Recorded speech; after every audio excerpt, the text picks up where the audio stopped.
চাঁদা না পেয়ে ফুটপাত ব্যবসায়ী ও তার স্ত্রী সন্তানকে মারধর বিএনপি ও যুবদলের 6 জনের বিরুদ্ধে থানায় অভিযোগ। সিদ্ধিরগঞ্জ থেকে পাঠানো চিত্র। সিদ্ধিরগঞ্জ পুলের চাঁদাবাজি নিয়ন্ত্রণ নিতে উচ্ছেদের নামে ফুটপাত ব্যবসায়ীদের মারধর করার অভিযোগ উঠেছে বিএনপি ও যুবদল নেতাদের বিরুদ্ধে। চাঁদা দিতে অস্বীকার করায় এক ব্যবসায়ী ও তার স্ত্রী সন্তানকে মারধর করা হয়েছে। রবিবার 10 মে দুপুরে এই ঘটনা ঘটে।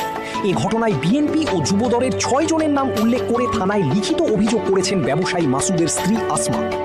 অভিযুক্তরা হলেন নারায়ণগঞ্জ মহানগর যুবদলের সদস্য শহীদুল ইসলাম, সিদ্ধিরগঞ্জ থানা বিএনপির সাবেক সাধারণ সম্পাদক এম এ হালিম জুয়েল, মনুর ছেলে রাসেল, মৃত খালেক ব্যাপারীর ছেলে শেখ জামাল, মোস্তফার ছেলে উজ্জ্বল, শাহজাহানের ছেলে অপু সহ অজ্ঞাতনামা 10 থেকে 12 জন। অভিযোগে উল্লেখ করা হয়েছে অভিযুক্তরা এলাকার চিহ্নিত চাঁদাবাজ, উশৃঙ্খল ও খারাপ প্রকৃতির লোক। আমার স্বামী মাসুদ ওরফে বাঙালি সিদ্ধিরগঞ্জ পুল এলাকায় ফুটপাতের ক্ষুদ্র ব্যবসায়ী। দীর্ঘদিন ধরে তিনি শান্তিপূর্ণভাবে মাছের ব্যবসা করে আসছেন। অভিযুক্ত আমাদের কাছে অযৌক্তিক অজুহাতে চাঁদা দাবি করে আসছে। তারা চাঁদার দাবিতে নানাভাবে হুমকি ধমকি ভয়ভীতি দেখায়। তারই ধারাবাহিকতায় তারা দলবল নিয়ে রবিবার দুপুরে আমার স্বামীর দোকান তুলে নিতে বলে। আমরা দীর্ঘদিন যাবত এখানে ব্যবসা করছি। যদি সিটি কর্পোরেশন সকল ব্যবসায়ীদের উচ্ছেদ করে তবে আমরাও চলে যাব বললেও তারা কর্ণপাত করেনি।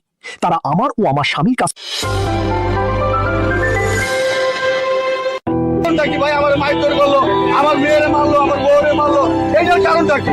এটা তো আমি কোনো বুঝলাম না। হেরা কেউ মনে করেন হেরা করেছিল এই দোকান নাকি হেরা তুলছে, তাই আমি সব শুনলাম। তখন তো এই দোকান হেরা বাধা দিল না, তখন তো এ করলো না, বাঙালি এই দোকান তুললো না। এই দোকান বলু শহীদুল মামায় দেখছে, শহীদুল মামা আমার হাতে মাছ নাই, এই রশিদ চেয়ারম্যান আমার হাতে মাছ নাই, তো কেউ তো আমার বললো না এই দোকানটা বলুন তুমি এই দোকানটা চালাও না। কি আসার বিষয়? আজকে 1.5 বছর পরে আজকে আমার দোকান ভাঙতে হয়, কেউ দোকান ভাঙে না, আমারটা ভাঙে। এটার কারণটা কি ভাই? আমার